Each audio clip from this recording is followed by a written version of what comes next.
E agora eu vou apresentar uma novidade, uma coisa para vocês, que é uma lareira, né?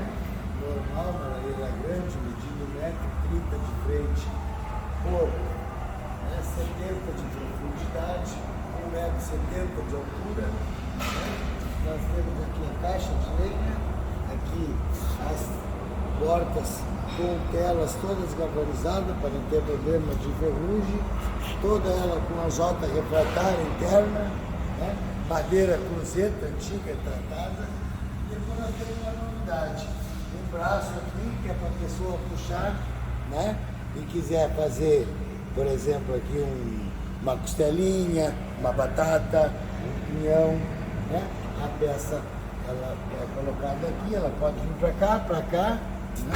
E se quiser, para não atrapalhar e botar mais lenha, pode tirar também.